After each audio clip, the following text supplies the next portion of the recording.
about me and you. And I think to myself, what a wonderful world.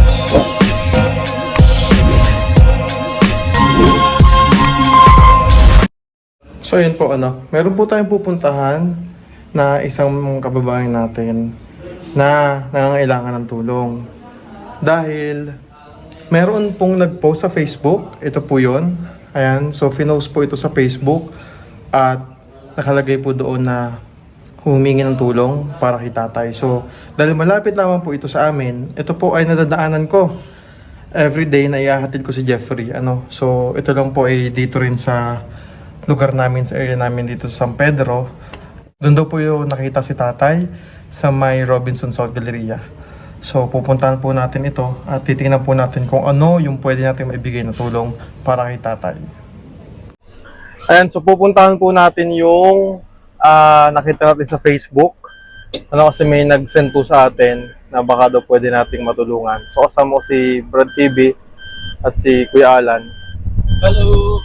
And so ang init. So puntahan ho agad natin. Ngayon ho sa atin sinend, ngayon din ho natin pupuntahan. Para kung sakali man ay maabutan natin. At tingnan natin kung ano yung pwede nating maitulong kay tatay.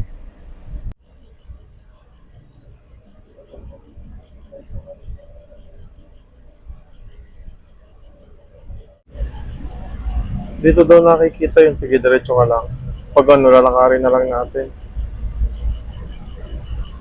Ito ka tuloy sa kapila. Sige. Dito daw nakikita eh. Baka nandiyan dyan sa may puno ng Robinson.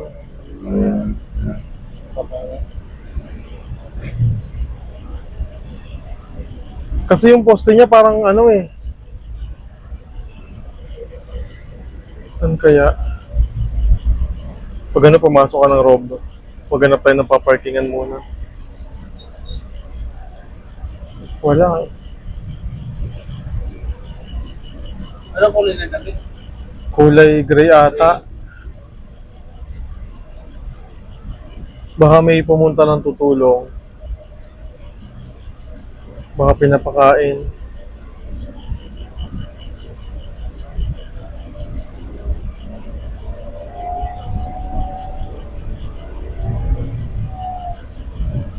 Wala. Baka may maparkingan ka dyan sa labas ng Rob. Wala. Walang paparkingan. Papasok kayo? Baka nandiyan pa yun eh.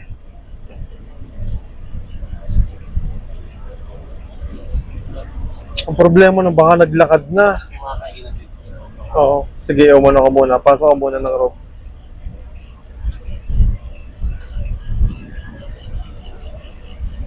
Nandito po kami sa lugar kung saan nakita si tatay. Ang problema, wala na po dito. Ito po yung Rob. O yan. So dito po nakita yung picture ni tatay.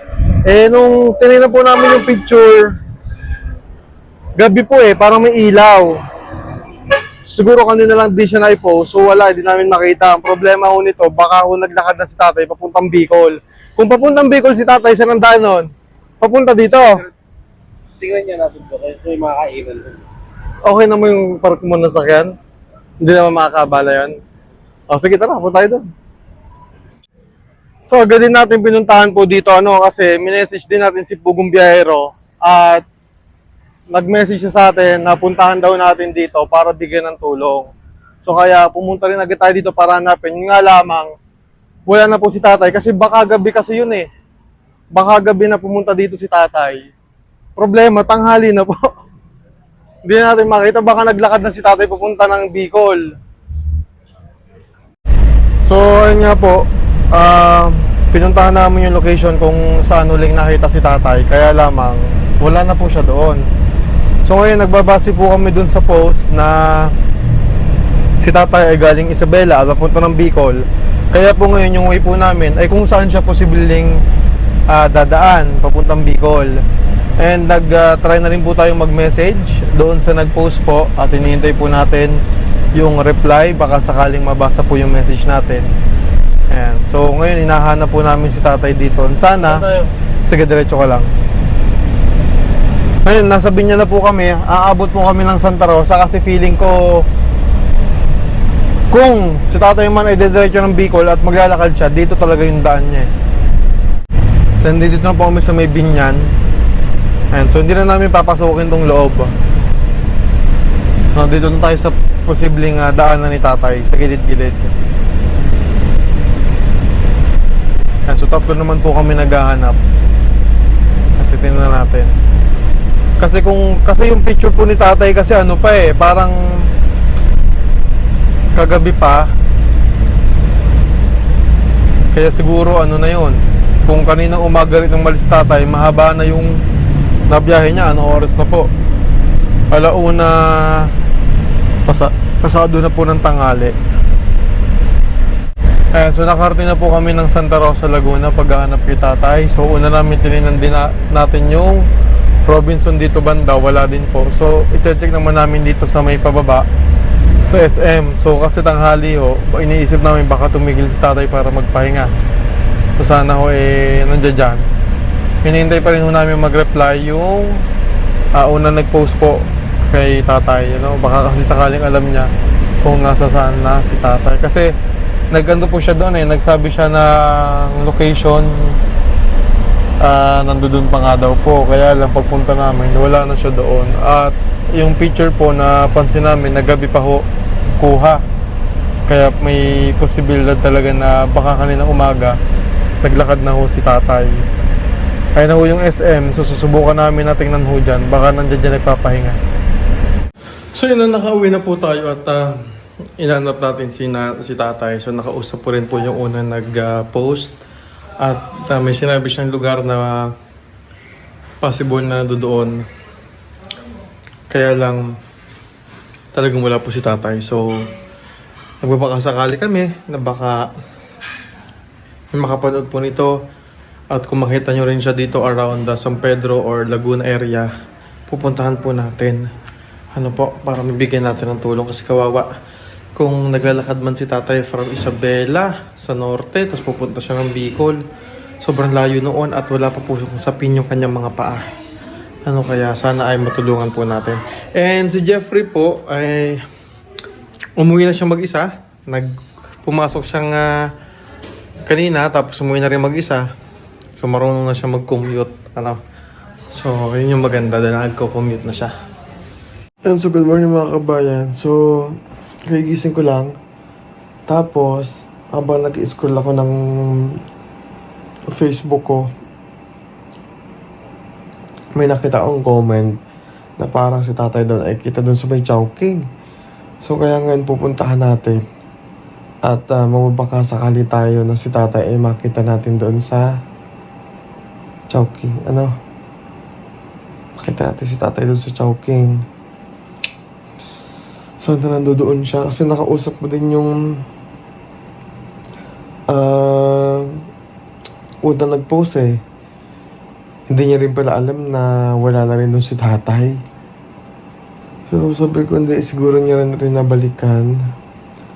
Kaya naman anong sinabi ko na pinuntahan natin at hindi natin nakita doon si tatay, medyo parang nagulat din siya. At kasi nga balak din tulungan. Kailang umalis na doon Nakarating ko tayo ng Santa Rosa. Binaybay natin mula Binyan hanggang Santa Rosa. Inikot natin. Wala talaga. Kasi ang pinagtataka ko, kung maglalakad doon si tatay, hindi rin ganun kalayo yung malalakad niya lalo na po at umuulan. Titigil po yun.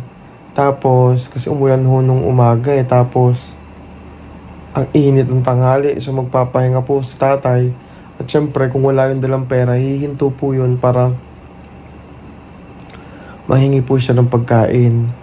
Kailan talagang hindi namin makita kung nasaan si tatay. So ang derby nag-post, nakita daw sa may Chowking, parang doon nakikita dito malapit lang sa amin. So i-check ko din, so pupuntahan ko ngayon. At magpapakasakali tayo na si tatay ay nandoon. Sana nandoon siya para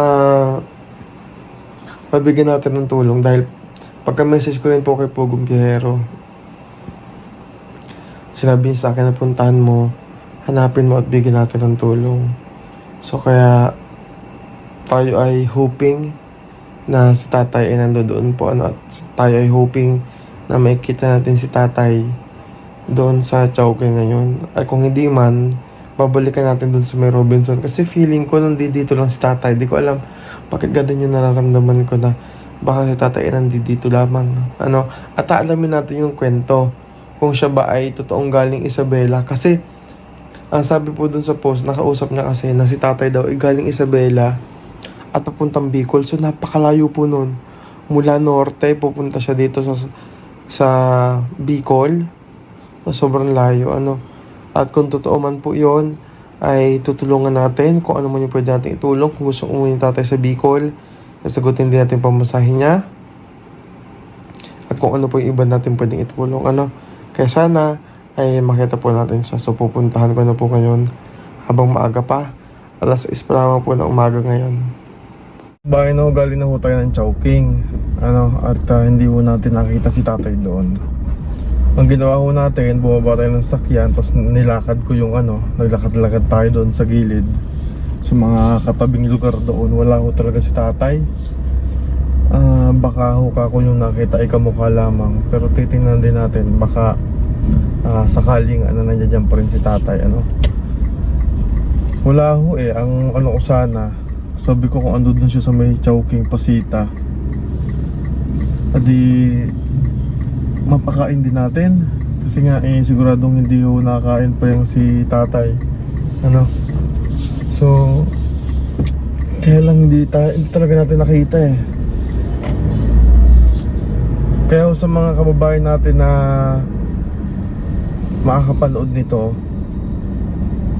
yung mga subscribers natin dyan sa Laguna, dito sa Laguna, baka ho mapansin po ninyo ay i-message nyo lamang po ako, i-PM nyo po ako para nang sa ganun po ay matulungan nyo natin si tatay at malaman natin yung totoong kwento niya kasi talagang gusto nating matulungan si tatay ginagawa naman natin yung mga pwede natin gawin katulad nga po ng paghahanap natin sa kanya, kaya lang talagang hindi natin siya makita at medyo po ngayon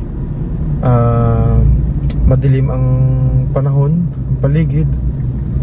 Kaya siguradong magiging maulan. Kaya kung ando doon si tatay nakakaawa, baka wala siyang masilungan. Mas mabuti pa nga po sana kung ando doon pa rin siya sa Robinson. Dahil kahit papaano ho doon sa Robinson ay makakasilong siya doon at may pwede siyang kainan doon. Kung may magbigay man, makakaano siya doon, makakakain siya doon, makakasilong siya doon, kaya nang wala ko talaga. So ito po yung picture ni tatay and i-flash ko po. Ayan. So baka ho may magkita sa inyo kay tatay, pa-message na lamang po ako nang sa ganun po ay matulungan po natin si tatay, lalo na sa pagkain, at kung uwi man siya ng Bicol ay mabigyan po natin ng pamasahe. So maraming salamat po mga kababayan at palagi po kayong mag-iingat. God bless po. Solar Christmas light. Yan, ito po yung PB Team Solar. At kung gusto nyo pong mag-avail nito, ganito po itsura niyan. Yan. Hirap ikabit. Tapos 50 meters to, mas pinatibay yung kanyang mga wire, tapos at the same time waterproof na siya. So ito ibibilad lang natin ito. Yan, kasama nung mga Christmas light. Or pwedeng ito lang yung ibilad mo. Ito lang, natatanggal siya. So para iwas lang, para hindi siya masyadong mabasa ng ulan, diba umuulan na, pwede nyo nang itago. Ito lang yung ibibilad nyo sa araw. Okay? Kasi magcha-charge naman po yan. Ngayon, pagka naman ikakabit nyo na ulit siya, isusuksok nyo lang dito. Ganyan lang. Tapos, pipindutin nyo lang yan. Ang maganda dito, mayroon na siyang kasamang remote. Ayan. I-on off nyo lang, tapos nag-rotate din siya. Okay?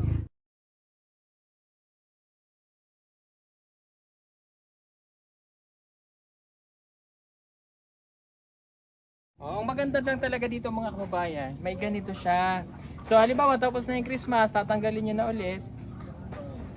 Ito lang gagamitin nyo, itatago nyo ito dahil dito nyo siya iipon.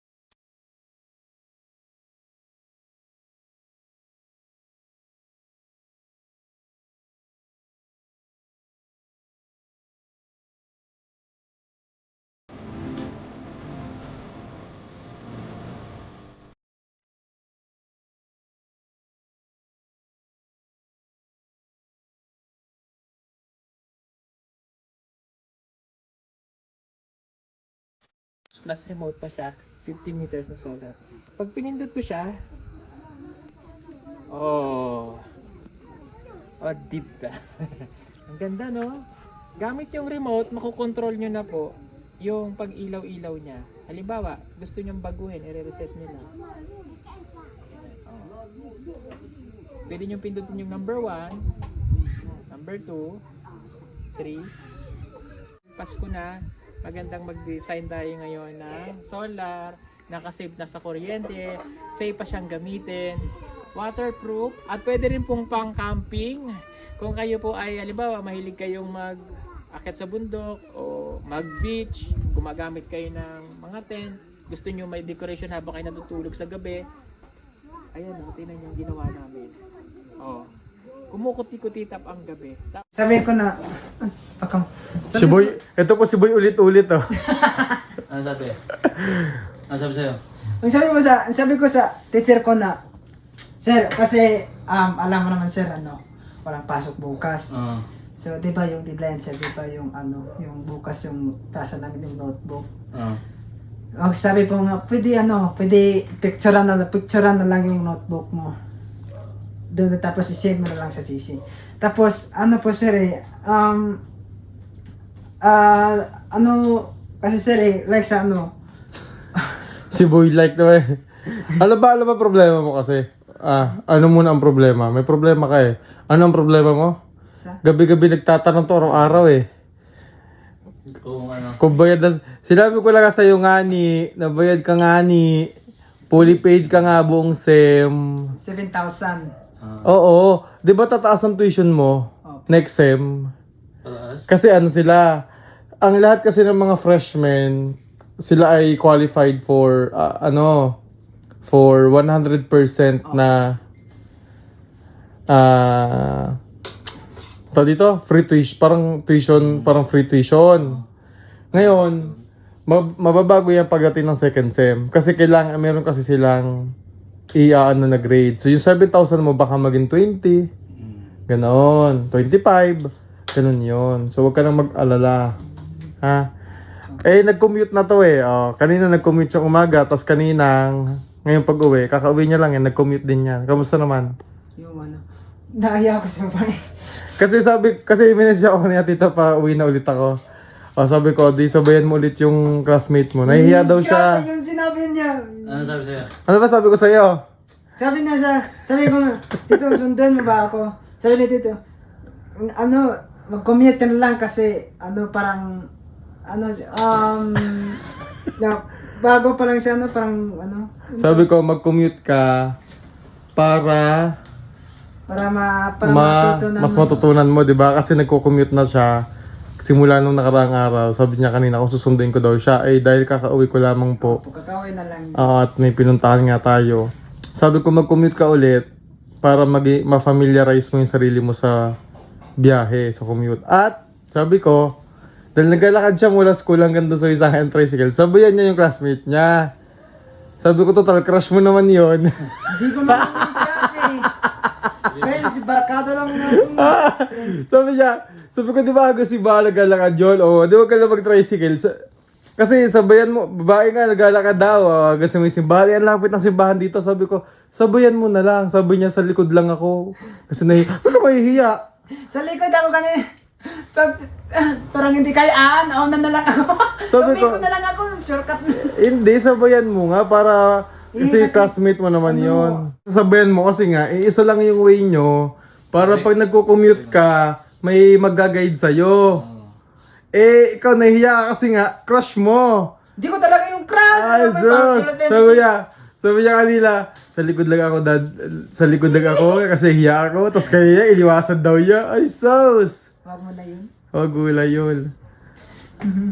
Maya. At least sanay ka na. O bukas ulit. Ay, walang pasok bukas. Walang pasok bukas. Maglaba ko ng uniform bukas. Oh, maglaba. Nakita ko yung may nilagay ako sa CR mo ha. So doon mo ilalagay yung mga shampoo mo, yung ano, ha? Para maayos. So wala siyang pasok bukas kasi suspended. Suspended.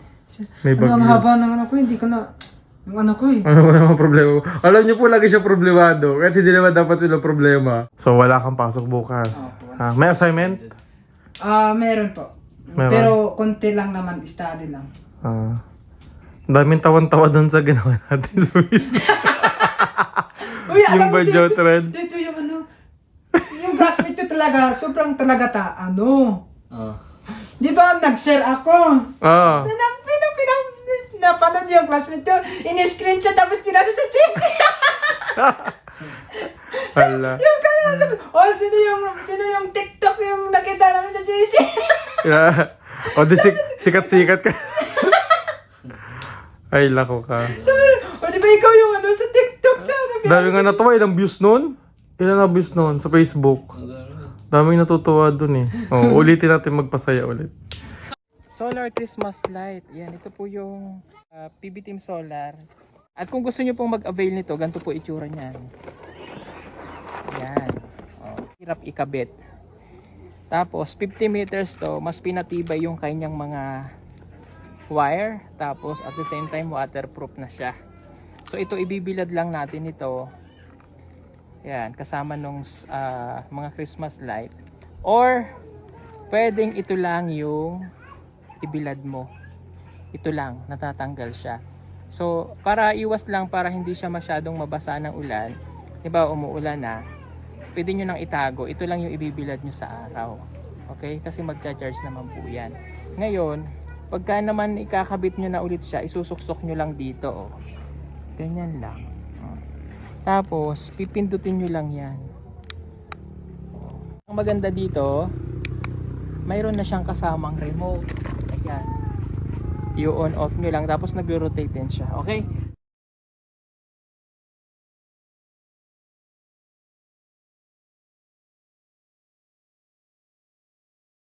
Oh, ang maganda lang talaga dito mga kababayan, may ganito siya. So halimbawa tapos na yung Christmas, tatanggalin nyo na ulit. Ito lang gagamitin nyo, itatago nyo ito dahil dito nyo siya iikot.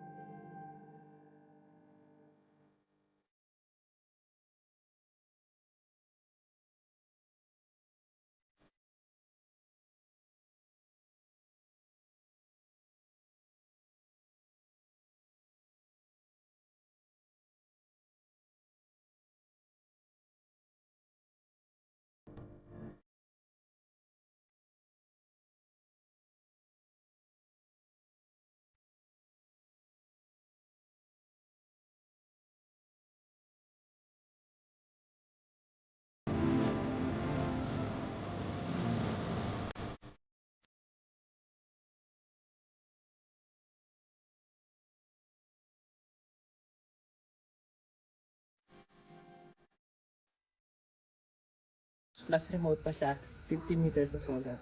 Pag pinindot ko siya, oh deep ka. Ang ganda no? Gamit yung remote, makokontrol nyo na po yung pag ilaw-ilaw niya. Halimbawa, gusto nyong baguhin, i-reset nyo lang. Oh. Pwede nyo pindutin yung number 1, number 2, 3. Pasko na, magandang mag-design tayo ngayon ng solar, nakasave na sa kuryente, safe pa siyang gamitin, waterproof, at pwede rin pong pang camping. Kung kayo po ay, halimbawa, mahilig kayong akit sa bundok o mag-beach, gumagamit kayo ng mga tent, gusto nyo may decoration habang kayo natutulog sa gabi. Ayan, tingnan nyo yung ginawa namin. Oh, kumukuti-kutitap ang gabi. And I think to myself, what a wonderful world.